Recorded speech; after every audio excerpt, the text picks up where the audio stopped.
That's us live.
Good evening and welcome to Orkney International Science Festival online. My name is Matt Vidmar and it's a great pleasure for me to introduce this special session from Edinburgh. At Orkney International Science Festival, it's marking its 30th anniversary year this year, and it is also our first online festival. Partially due to COVID, but of course partially, we are delighted to be able to reach many more people all around the world. Tonight, we have a special session brought to you by European Marine Energy Centre entitled Power from Coasts and Waters. I am delighted to be introducing Lisa Mackenzie, Marketing and Communications Manager, who joined EMEC at 2011 and leads the marketing team to help raise awareness and share learning around the world. Of course, EMEC has many things to be proud of, from its offshore energy research, hydrogen, as well as energy system projects. As the talks progress, and Lisa, I'm sure, is going to prompt you about this, you are able to drop questions into our Q&A box or in the YouTube chat. So I'll pass you on to Lisa to tell you all about power from coasts and waters. Thank you very much for the introduction and inviting EMEC to host this session as part of the Orkney International Science Festival. As mentioned, I'm Lisa Mackenzie and I work at the European Marine Energy Centre, which is also known as EMEC. And we are the world's leading demonstration facility for testing wave and tidal energy technologies in the sea. The session tonight is going to give you some insight into how we can harness the power of the ocean and the progress that is being made in the sector. So, to introduce you to our speakers, first off, we have my colleague David Darbinyan. David is EMEC's Senior Met Ocean Engineer and has been working in the offshore industry for over 15 years and joined us at EMEC in 2017. David is responsible for the meteorological and oceanographic data collection and analysis at EMEC, so he'll be giving you some insight into that work. That'll be then followed by an update from our acoustic engineer, Joshua Lawrence. Josh has a PhD from the University of Aberdeen having studied the ecology of marine mammals and fish off Scotland's west coast. He joined us in 2018 at EMEC and is now responsible for leading our environmental monitoring programs. So again, he'll be giving us an update on the work he's doing in that area. And finally, we have Calum Miller, who is the principal engineer at Orbital Marine Power.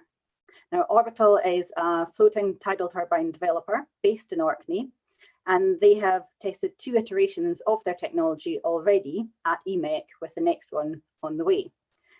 Calum's background is in hydrodynamic modelling, and he is responsible for the system level design of the turbine at Orbital.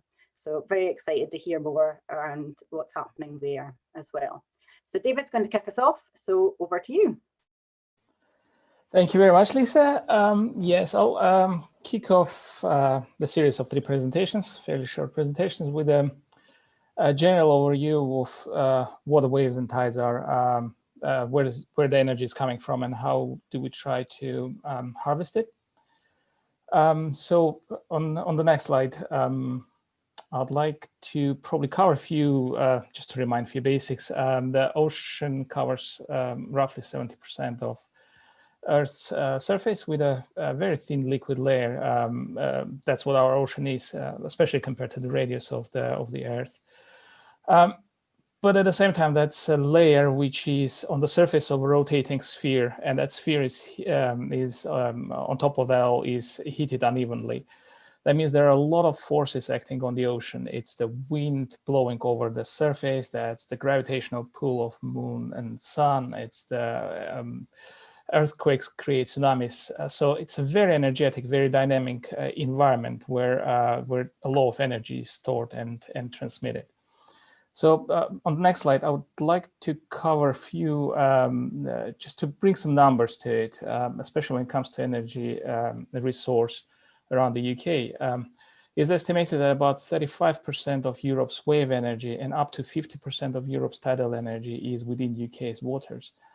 And another estimate shows that up to 20% of the UK's power demand could come from its coasts. So waves are formed by a wind blowing over the sea surface. There are still discussions about how exactly it's still part of research of how exactly that happens, but general agreement is that there are 2 main processes involved. One is at the very start, when the wind is blowing over still sea surface, it creates tiny little disturbances, which leads to creating ripples on the sea surface. And once the sea surface is uneven, there's another process that starts, and in the core of it is a tiny little microcirculation between the wave crests, which leads to the growth of the waves. Essentially, waves are growing as long as wind speed and wave speed are equal. There are a few more conditions that should be met, but this is general agreement. So we'll move on to the next slide, where I'll cover a few more things. Waves are very good in preserving their energy. So if the waves are created by a distant storm somewhere, a really strong storm, and the waves are high and long, they could travel outside the area of the storm and keep traveling for thousands of kilometers without really losing much of energy.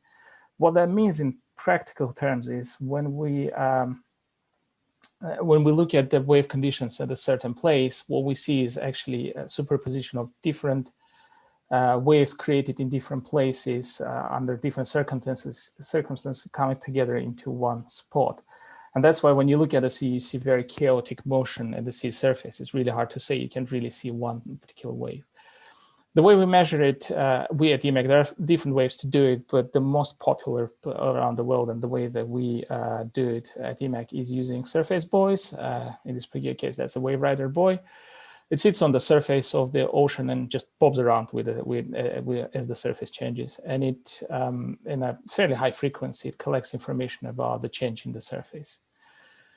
So if we move on to at the next slide, the interesting thing about wave is that the wave energy itself is quite interesting, because waves don't transfer any matter. They don't create any flow. There is no water flowing anywhere. So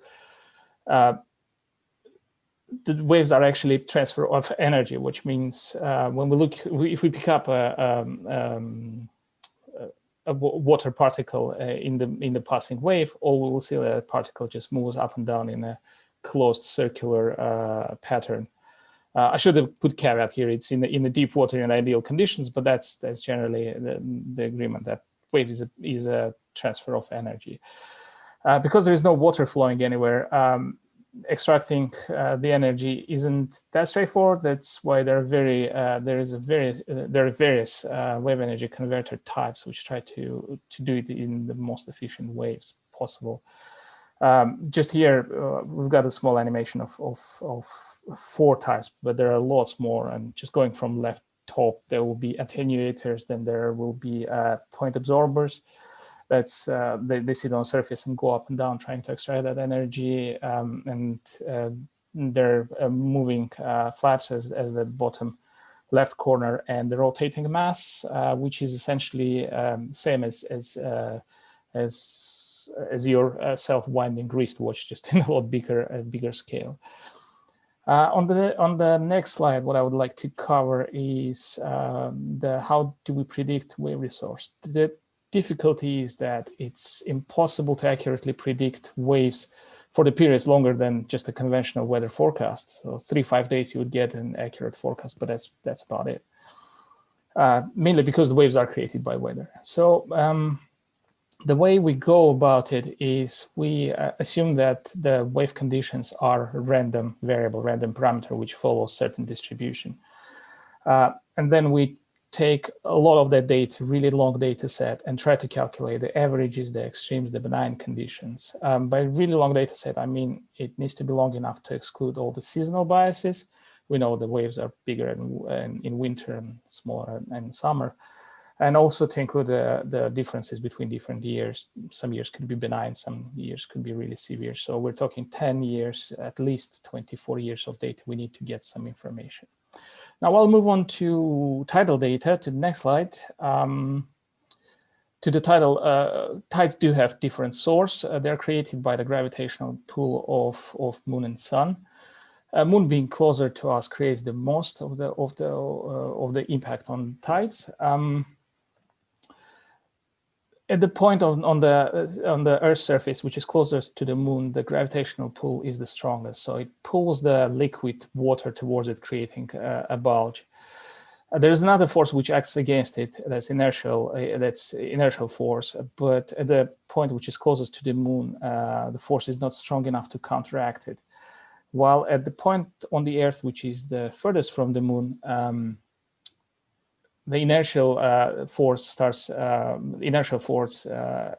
is stronger than gravitational pull, so creates the second bulge. So what we see on this Earth surface, any given point on the Earth surface passes through 2 bulges throughout the day. So as we all know, the full rotation of the Earth takes 24 hours, but because the moon is moving in the same direction, it takes some extra 50 minutes to catch up with the moon. Now, if we move on to the next slide and look at some other contributors into the tidal variation. So next significant one is the gravitational pull of the sun. The sun is further away from us, but at the same time, it's a lot more massive than moon.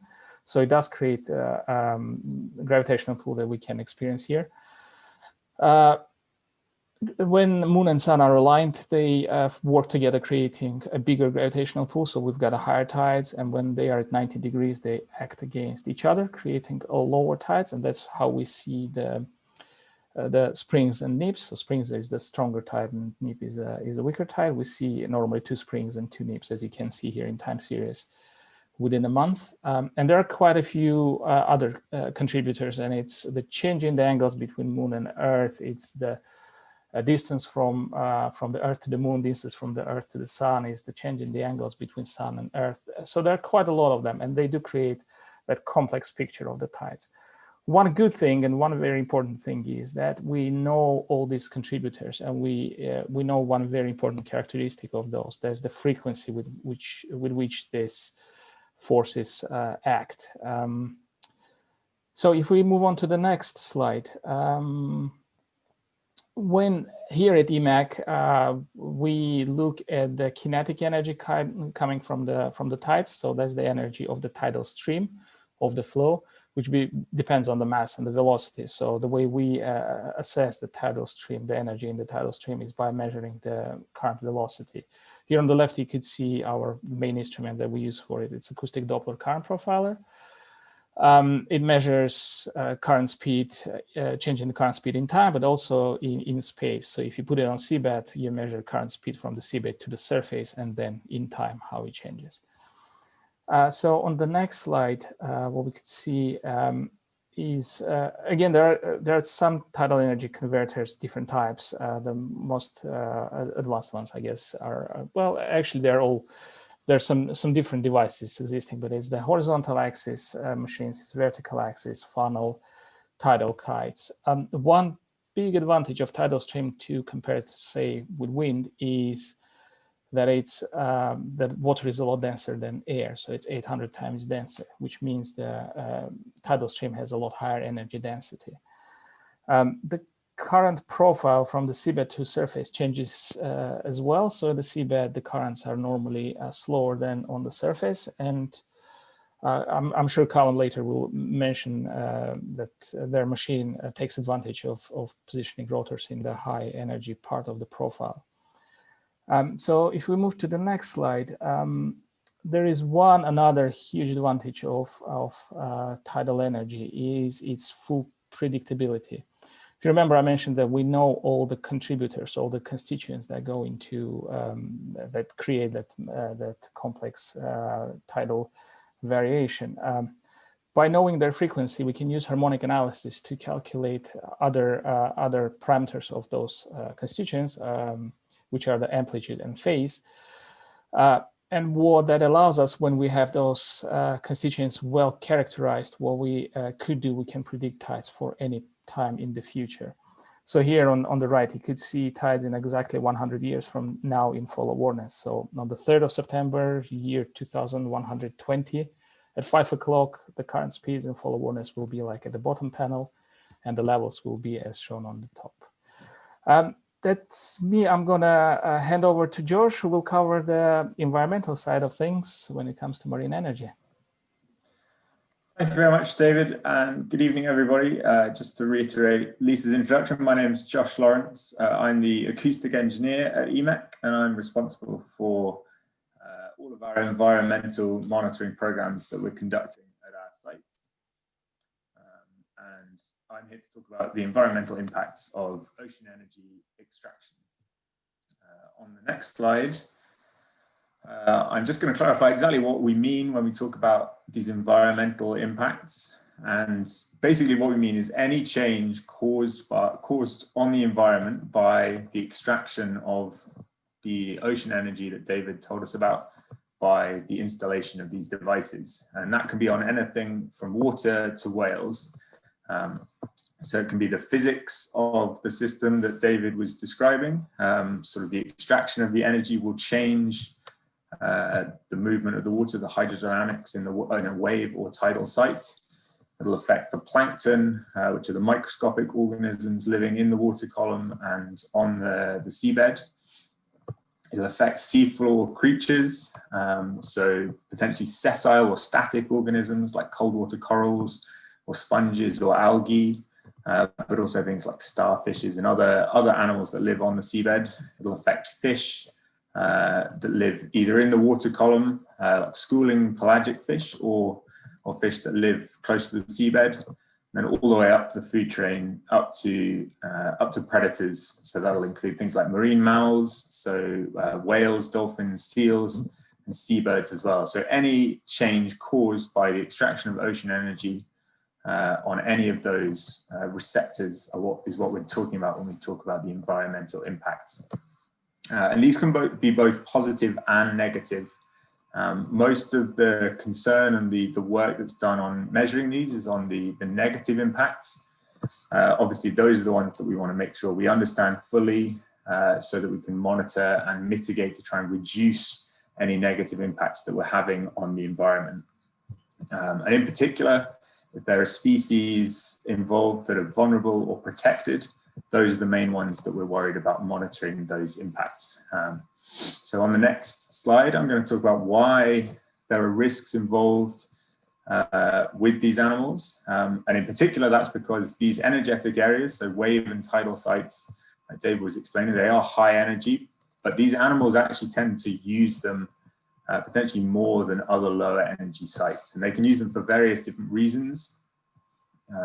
One primary one is using them for feeding. So it could be that these areas are more productive than other areas of the ocean, meaning there's more prey there for those predators. But it could also be that the hydrodynamics of the site mean that the prey that are there are easier to catch. So that means that these areas can be energetically beneficial for predators to be in. They might also use them for transit, especially in an area of small islands. You might have channels between islands. It could be that these animals move between different areas through these high energy areas, or it could be that they're close to areas which are important in the lives of these animals, like breeding grounds, or when it comes to seals, things like haul out sites. So there's likely to be overlap between ocean energy extraction projects and potentially vulnerable species. So what these impacts will mean for these individuals is that there could be a change in food availability with the introduction of ocean energy extraction devices. It might introduce difficulty, so it might mean that they have to avoid whatever developments are happening, or there could be a danger to an individual whilst traveling through these areas, or it could actually be that they restrict access to important areas within the lives of these animals. So next, on the next slide, just sort of discussing what the potential impacts are. An obvious one, if you're putting large structures into the ocean, is that there could be direct collisions between animals and the machine that you put into the water. Another one that's of concern is the introduction of noise into the marine environment. There's a lot of human activities that are introducing what's called anthropogenic noise pollution into the ocean. And at the very extreme of the loudest sounds, these can actually cause injury to sensitive animals. But even lower intensities, you can cause masking of important biological sounds. So there's a lot of animals that use sound throughout their lives. So things like whales and dolphins, which use sound for communication and navigation. And there's other species that do similar. And introducing more noise into the environment, increasing that background level, can mean that you're masking those important biological sounds. Or it could simply be that if you have sensitive animals to noise, you get a disturbance and they're pushed out of these potentially valuable areas. If there is a disturbance, or if there's something that they can't pass, you can have a barrier effect, which, as I said, can have an effect of increasing journey distances, where you need to take a different route. And a lot of these animals, they don't have a huge amount of spare energy. So if you're significantly increasing journey distances, that can have an effect of a level which is significant for individuals or populations. And another effect that we're aware of and is important is something called the FAD effect, which is the fish aggregation device effect. So essentially, when you introduce structures into the ocean, they will generally attract, in particular, schooling fish. They like to school around these solid structures. And actually, in turn, that attraction of fish can then attract the fish's predators, which might then mean that there's more predators, or predators are more likely to be in that area, which might in turn increase the likelihood of collision risk. So there's a lot of things at play, and a lot of things that sort of can interact, different impacts which can interact with one another. As I mentioned, you can also have positive impacts that we don't generally consider too much, because they are positive.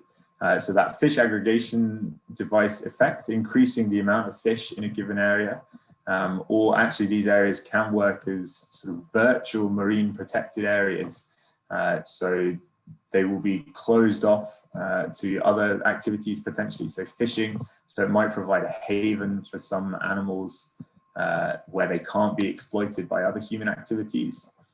Another thing, introducing any hard surface into the marine environment will attract a range of organisms that might introduce sort of an increase in local biodiversity and sort of complexity on what might be an otherwise quite simple seabed can likewise have increases on the biodiversity in an area. And anything which is surface piercing, so anything that comes up onto the surface, it might provide a roost for seabirds, for example, overnight. So on the next slide, we're just going to run through what we know about these different impacts. And as I said, one thing that's had a fair amount of attention is the risk of collision with these machines. And there's been no widely reported records of collisions, but there has been a lot of work on modeling potentially the outcomes of, for example, a whale or dolphin being struck by a rotating turbine blade, and also looking at the probability of these encounters happening. Obviously, the ocean is a large place, so the odds of these happening might be low, but trying to understand in terms of the number of animals, how far they're moving, whether they're likely to be in the same areas, it's very important for understanding the risks associated with these developments. And then coming into that, there's a sort of an important factor is the idea of avoidance behaviors. So some of the modeling might just assume that these animals are moving around randomly, but actually it might be seen that they can move to actively avoid the danger, which will greatly reduce the probability of these collisions and therefore the risk that it poses to a population. Various of these devices have had their noise emissions measured, and they've actually been found to be relatively quiet, in particular in comparison to some higher sort of traditionally thought of as noisy activities. So things like pile driving or seismic surveys, which are very high intensity sounds. The noise from ocean energy extraction devices has been found to be significantly below those levels. And then we're also trying to understand, as well as the implications for an individual animal, we need to understand how that scales up to the population level. So there's work going on looking at the distributions of benthic and mobile species, as well as understanding the importance of that fish aggregation effect. Having touched on avoidance behaviors, there's been various pieces of work that have found that there is avoidance of operating ocean energy extraction devices at a range of scales, mostly over sort of very fine or medium scales, nothing over very large scales really. And then there's also been found that there hasn't been a very strong barrier effect, although all of these things are very much on a case-by-case or a location-by-location basis. And there remains to be seen what the effects might be on foraging. So the changes in particular to the physics of the system, which might affect how the lower trophic levels or the sort of animals lower down the food web, so things like fish and plankton, the changes that are occurring to their distributions, understanding how that affects predators' ability to forage in these sites is very important. And also, as mentioned, it's well understood that structures in the ocean do attract fish, but also it's generally seen as a bad thing. It's called biofouling. You do get a lot of animals settling on these machines, but that will be causing an increase in local biodiversity. And on the next slide, we're just going to touch on what's coming next in looking at these environmental impacts. So there are studies going on looking at the behavior of these vulnerable animals around ocean energy projects, again at a range of scales. There's more measurements being made of device noises and then the ecological impacts, so taking those up to population level to understand the overall impacts of these developments. There's also a range of technologies which are being developed to improve our ability to monitor these changes. So from the the software and the hardware that's being used to monitor these animals, as well as multi-sensor platforms that can monitor the entire ecosystem from the physics from the water all the way up to the whales. Another concern is the expansion from single devices up to arrays, and trying to understand how that might affect or scale up these impacts. That's an important area of research. And these things are being dealt with. So at EMEC up in Orkney, there's projects such as Flowtech and the Seawave project, which are starting to look at these questions.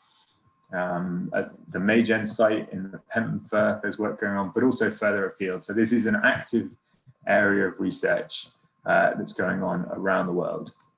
And that's all from me at the moment. I'm going to pass over to Calum Miller from Orbital Marine Power. Hi, thanks, Josh.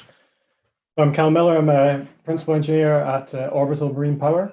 And, we're an Orkney-based tidal turbine developer. We've been going for about 18 years. Founded and continue to be headquartered and do most of our activity in Orkney. So in that sense, we're a pretty good fit for the Orkney Science Festival, because we've been doing cutting edge science in Orkney for a good while now. If you've attended some of our stuff at the Science Festival in the past, you might have known us under our old name of Scott Renewables Tidal Power. So we have rebranded a bit recently in Orbital Marine Power, but you might have heard of us before as Scott Renewables. But yeah, as you'll as has been exemplified by the guys from EMEC, we're part of a kind of hub of expertise in Orkney on wave and tidal energy. And there's the likes of EMEC, who are research centres, there's other kind of environmental consultancies, and then we are actually developing the technology, the tidal turbines in Orkney as well. Timeline down here along the bottom to kind of show you what we've been up to over the years. I'm going to give you a bit of an overview of what we've been up to over the years, and then an update on what we're up to at the moment and our plans for the future. So I see one of the questions in the Q&A there was, when are we going to start putting some of this power into the national grid from wave and tidal devices? So we've actually been contributing to the national grid over the years. As you can see, in 2011 was the first time we connected a floating tidal turbine to the grid, and they exported our first energy to the grid. And then we've increased the machine size from that kind of 2011 machine to a 2 megawatt machine in 2016. And that put a lot of energy into the grid.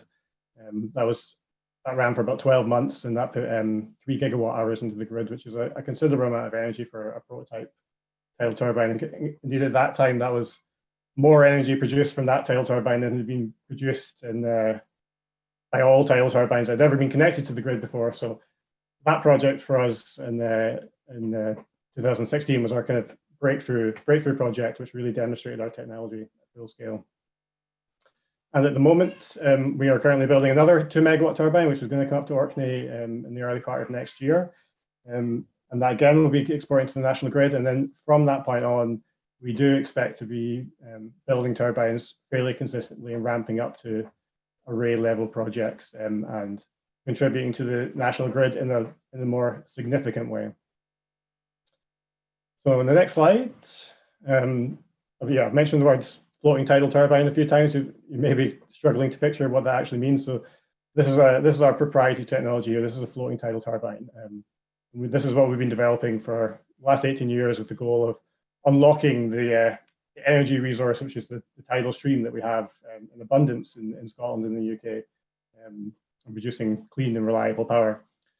So what it is essentially is a floating hull. You have a tubular floating hull there that's about 72 meters long. That remains floating on the surface, and it has a mooring system which holds it in place. And then there's two nacelles supported by what we call leg structures, and then each nacelle houses a 1 megawatt drivetrain. So you have a 2 megawatt rated machine there. And the kind of philosophy of floating tidal compared to other forms of tidal energy, predominantly other forms of tidal energy, the turbine sits on the seabed. And in order to get it there and access it, you need quite expensive, quite large vessels to come in, lift it off the seabed, take it to harbour, do your maintenance, do your access, and bring it back. The philosophy of floating tidal is you don't need those expensive vessels because the structure is accessible at all times. So you can pull up beside this in a small boat in a rib, climb into the hull.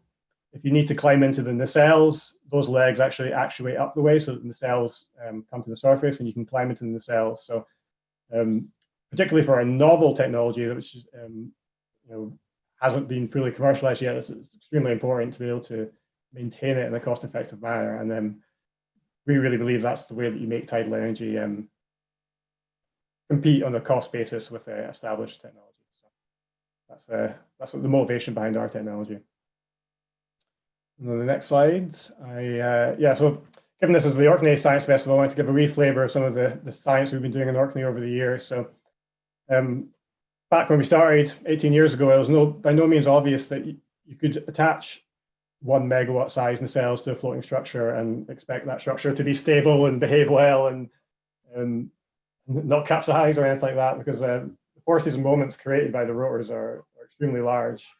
And the thrust on one rotor is equivalent to what a Boeing 747 creates at takeoff. So it's big loads, big thrusts. So we had to take quite a kind of step-by-step process to demonstrate that this idea was going to work, and kind of build the models that were going to allow us to predict its behavior and optimize its behavior. And we've been doing all this in Orkney over the years. The top two images are small-scale turbines, 48-scale turbines that we built in the wave tank up in Stromness.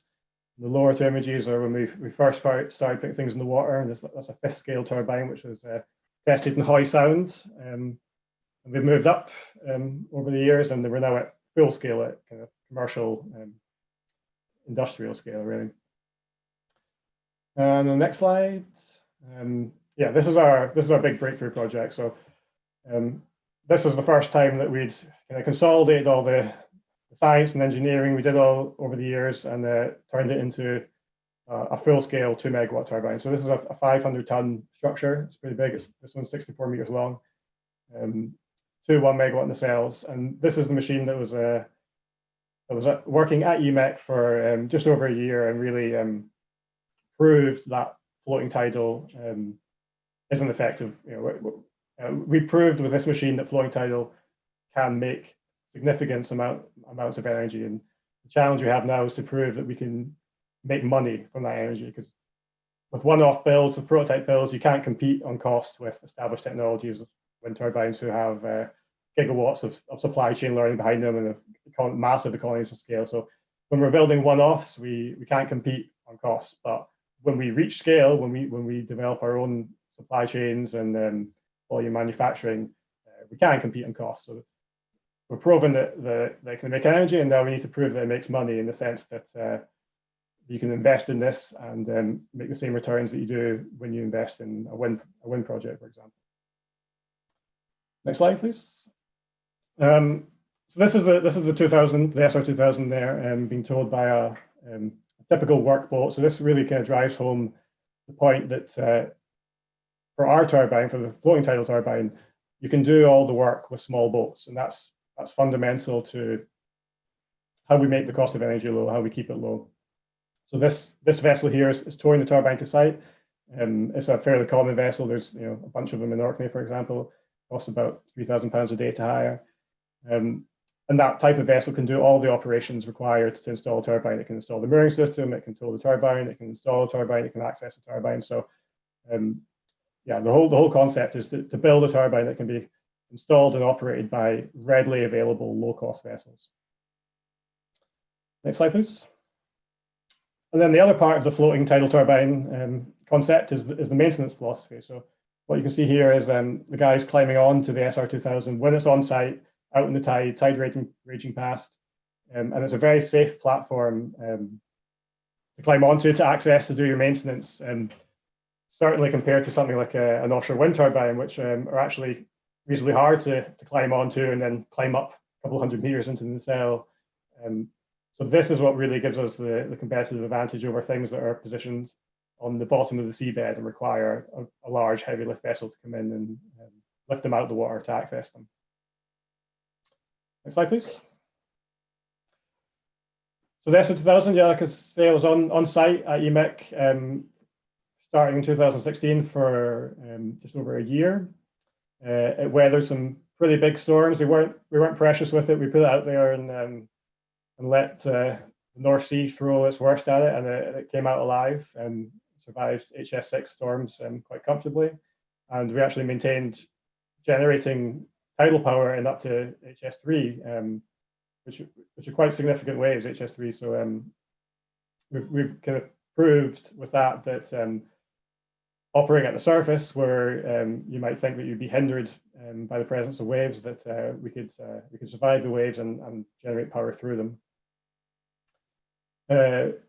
We had a lot of interventions on the turbine as prototype turbine, so we were up there on a fairly regular basis and fixing, doing running maintenance and checking systems and stuff. But we're kind of quite proud of that, because it's the whole point of the turbine is that you can do that. You can get in it and climb it and keep it running, and you don't have to shut it down and lift out the water in order to do maintenance, because all these kind of offshore structures do require ongoing maintenance. Next slide, please. This slide here shows, getting back to how much power we put into the grid. This is kind of an example in the Orkney context. So the blue curve there is the energy demand on the Orkney over a week, 7 days. The red curve is the generation from a 2 megawatt wind turbine on Orkney. And then the green curve is the generation from the SO2000 tidal turbine. So you can see how the tidal power is far more predictable than the wind power. So it's a kind of a clear kind of selling point of tidal power in general. This concept is that it's predictable pretty much forever. You can predict decades into the future what the power is going to be on a particular day, and you can factor that into your grid strategy and your energy storage strategy. So that's quite unusual for a renewable energy technology to be so predictable. So it does give us some advantages on the grid scale. Next slide, please. So that was all the SO2000. That was our previous turbine, and since then we've been working on optimizing the design to leading up to this, our latest turbine, the O2 2000. And the optimizations have taken the form of things that are allowing us to drive down the cost of energy. So like I say, we've proved it makes energy, now we need to prove it makes money. So we need to drive down the cost of everything to make it compete with established technology. So there's been a few innovations around making the cells easier to access. So the legs retract in a slightly different way that allow the cells to be accessible on site. So you don't need to disconnect the turbine and tow it anywhere to access the cells. We've changed some of the control system around the blades. We've introduced pitch systems, which are quite common in wind turbines, and that's allowed us to significantly increase the rotor diameter to capture more energy, which makes the whole system more cost effective. So this turbine is now getting built. On the next slide, I think it shows you where it's getting built. Yeah, so this is the kind of the UK supply chain, which is contributing to the build at the moment. So the other part of the tidal energy story is that it's definitely a job creator within the UK. And this turbine is getting assembled in Dundee. Final assembly and fabrication is getting done in Dundee. A lot of the steel work was made by Grey Fabrication in Fife. A lot of the mooring system was manufactured down in North Wales and trucked up to the UK, trucked up to Orkney. So yeah, quite a kind of UK Scottish success story that we can not only design these turbines and lead the world in the design, but we can also manufacture them in the UK, taking advantage of all the kind of shipbuilding and offshore engineering expertise we have in the UK. Next slide, please. So yeah, I'm just going to finish up now with a few pictures from the ongoing build of the O2 2000. So the picture there on the left that's one of the first tube sections from the hull getting welded together, automated welding. So yeah, taking advantage of the very capable supply chain in the UK that can do these large-scale steel fabrication projects. Click on to the next one, a few more images. This is yeah, the hull section coming together, and in particular, that's the section where the legs, which support the nacelles, connect to the hull. So those kind of earlobes sticking out of the hull are where the legs connect. There's obviously a lot of forces and moments going through those. So that's a very heavy part of the structure. Next one, please. That's one of the tube elements, part of the hull, getting driven from Fife to Dundee, in Dundee, where it's all stitched together, ready for launch. And it's nice and shiny. It doesn't stay as shiny as that once it gets in the water, and all Josh's biofouling starts covering it in green slick. But yeah, it looks nice in that picture. Next one. This is actually in our Orkney base. So the kind of electrical infrastructure that sits within the tube is all assembled in our workshop in Orkney and all kind of wired up and commissioned and tested. And then we truck that down to where the tube is getting made in Dundee, and that just slots into the tube. So it allows us to kind of use our Orkney team, who are kind of skilled and experienced in these things, to do the kind of technical work of the electrical assembly, and then we can truck that to wherever we're getting the structure made in the UK. Next one, please. And then you can actually see that skid that the guys built has been slotted into the tube there, that kind of grey structure that's sitting inside the tube. So yeah, it's quite a nice assembly process where we can do it all in our different bases, and then it all comes together in one place for launch. I think that's maybe my final. Oh, this is the blade mold. These are getting built in England, 20 meter long or 10 meter long blades, making a 20 meter long rotor. That's an anchor that is now sitting on the seabed in Orkney. That's yeah, keeping the turbine on station through the power generation and through the big storms. Next one. And yeah, this is a good image because it drives home the scale of some of the pieces of kit. So that's the mooring chain that we use to keep the device on station. To scale by a not particularly short man. That's how big the chain is. Next one. These are the nacelles.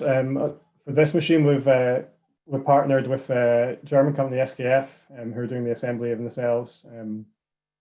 So the inside of a tidal turbine nacelle is actually quite similar to the inside of a wind turbine nacelle, and that's one of the advantages tidal power has over wave power, in that a lot of wave power have to invent a whole new way of turning wave motion into electricity, whereas we can just use a rotor which rotates and causes a generator to rotate to create electricity. So we didn't have to fundamentally invent a new power takeoff system, which wave do. They have to fundamentally. There's no generator that exists for turning wave motion, chaotic heaving, into electricity. So that is one of the reasons that tidal energy is managing to develop at a faster pace than wave energy.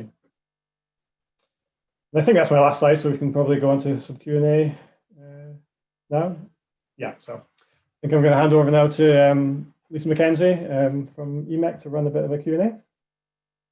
Lovely, thank you very much, Calum, and thanks to David and Josh as well. Some really interesting presentations there.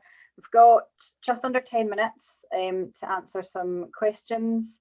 We had quite a few questions come in, so I apologise if we don't get through them all, but the plan is to try and answer some of them offline and upload them to the Science Festival website if we don't get through them here. So David, I'm going to pose the first question to you. So we've got the question of what kind of efficiency can you get when extracting energy from waves? And I'm going to lob another question on the end of that of what type of converter is the most efficient? So it's quite hard. The efficiency changes from device to device because they do use different approach to extracting the data. Extracting the energy out of the sea states.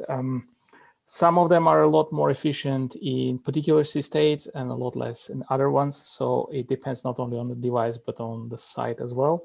Some sites are really good because they provide, say, wave heights and wave periods in the range where the device is most efficient.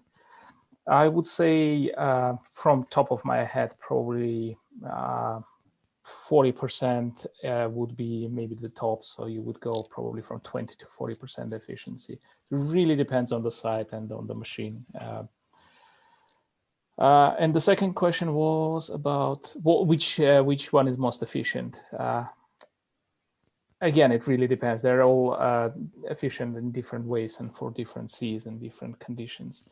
It's still developing. There is what might happen as the technology develops. They might converge to 2 or 3 most efficient designs, but it's really hard to say at this stage. Okay, thank you very much. I'll pose the next question to Josh. So who monitors or measures the environmental impact for us, and how do they do that? So the answer is a range of people. There's a large number of people working in academia who are looking at this from the purely sort of scientific angle. It would also be potentially part of the consents granted by the government, is that there's a degree of monitoring that has to be undertaken. It's then on the onus is with the developer, but they might bring in environmental consultants, or if they were working with, for example, a test center like EMEC, we have sort of in-house capability to do some of that monitoring around the devices. And the how is quite a large. It's a range of different techniques that can be used. It really depends on which impacts you're looking at. So you might just use, for example, visual surveys for things like seabirds. You can use different acoustic techniques to look at fish and marine mammals in the water column. You could use camera surveys to look at the, or sort of ROV surveys for looking at the impacts on the seabed. So there's a huge range of different techniques that can be used, and it's conducted by a range of people. So I can't really be much more specific than that, I'm afraid. No, that's fantastic. So I'll pose a question to Calum now, quite a few coming in regarding the orbital work around the SR2000 and the O2. First question, so how does the cost per kilowatt hour of electricity from the SR2000 compare with wind power? Okay, so for the SR2000 is definitely higher cost in energy than wind power. That's because it was a one-off build, so it's impossible to compete with an industry that has the economies of scale of wind, has developed supply chains with a one-off, first-of-a-kind R&D project. So, but the goal that we're working towards now is for our first array scale project. So the first array we do, where you put multiple turbines on a site, and it's a commercial project.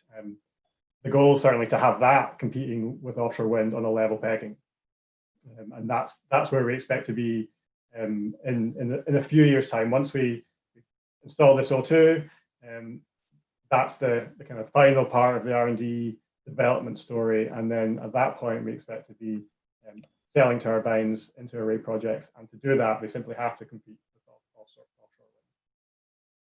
Grand. Calum, I'm going to stick with you. Another question here. So a few different questions. How long do the different components of the turbines last? And how often do the key parts have to be replaced? So the design life of the turbine is 25 years. We expect there to be 5 yearly major maintenance intervals. So every 5 years we would tow it back to a local quayside within Orkney waters, climb in the cells, change gearbox oil, check seals, do a kind of major maintenance. Within those 5 year intervals, we do fully expect things to go wrong, and that is really what drove us to the floating tidal concept, where you can take a rig, scoot up to the turbine, jump in, replace a fuse. So some components will go wrong, will fail after a year, after 2 years, and you have to be able to deal with that, and you have to design either redundancy or inability to deal with that on the fly. Was that cover the question? Yeah, I think that's a very good answer. Thank you. Move back to Josh. Another question in here.